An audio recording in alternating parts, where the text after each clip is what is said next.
could you please introduce yourself? Okay, my name is Holger Henk. I'm with Deutsche Welle Academy, and I'm head of the digital department of Deutsche Welle Academy, and I'm taking care of all things digital, e-learning system, etc. My name is Jasmin Grakui. I'm from Berlin and I work at the National Coordination for UNESCO Associated Schools. This is a department of the German Commission for UNESCO. My name is Ansgar Laufenberg. I'm a teacher in Grevenbroich and we are partner schools here in Münster, Schiller Gymnasium and the Gymnasium in Grevenbroich. And we try to realize the motto, the idea of think global, act local. Oh yeah, I'm the corporate citizen manager of IBM Germany. So I'm in charge for all initiatives and programs by which the company wants to help society, in whatever social causes are at hand. I'm Walter Betschel. This is my wife, Lisanne. I am an Austrian from Salzburg, Austria.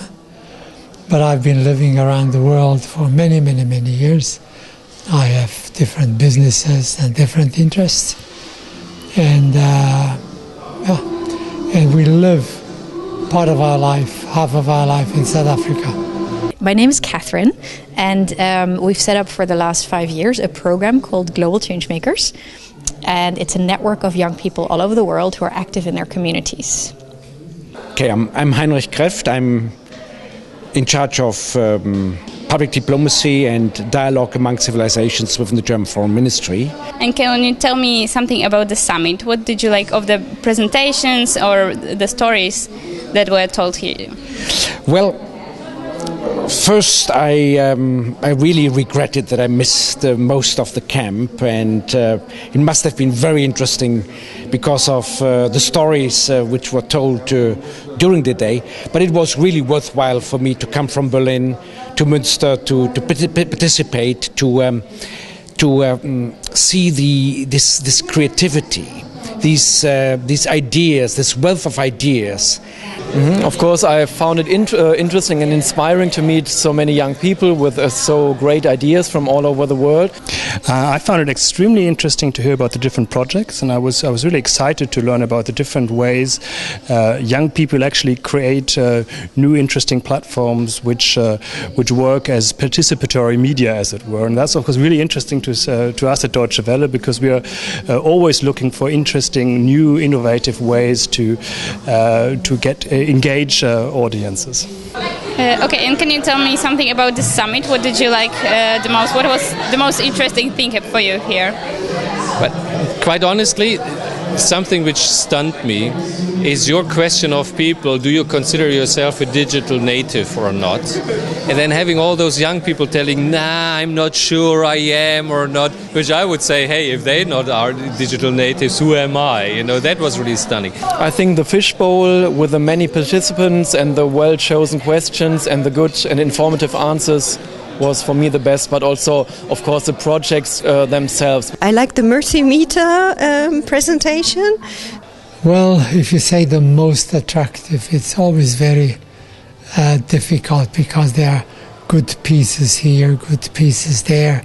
When I go home tonight, I will lie in bed and I will think about all the different things that I heard, and I will remember that was great. And I look at things maybe a little bit different. It's just not just what attracted me. There were some very funny things and nicely done, and I like that Norwegian film was so funny, specifically living in Africa.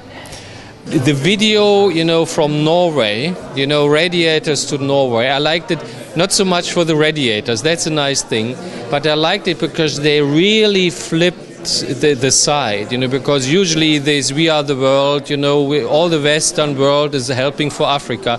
They turn it around. They say, hey guys, we are helping you, which putting people on eyesight. I mean, one project I found particularly interesting was the project in Tunisia, which tries to monitor what the parliamentarians are up to. I think that's, for example, a very good way to supplement what media should actually be doing, namely looking after the politicians in a very innovative way. And I think in the case of Tunisia, it's also very successful and powerful in a way. I'm aware of some of the projects that have been developed further, like Aloysius from Ghana, and it's very impressive to see that what he's started with and where he's got to in such a short time, that it's become so much more effective, and he's been able to get more input, more funds to develop his project further. And that for me is very impressive, to see that somebody started it in a smaller scale and has now moved on very quickly to become more effective and wants to now branch out even further into other fields.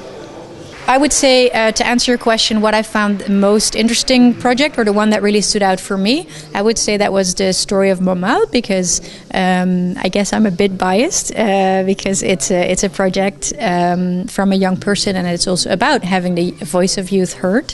But I was really taken by her passion and by her story about how she really went through a lot of difficulties, but she still wanted to stand up for what's right, for having the youth of voice heard, and for girls and women equality, which is extremely important. So that was the one that really stood out for me.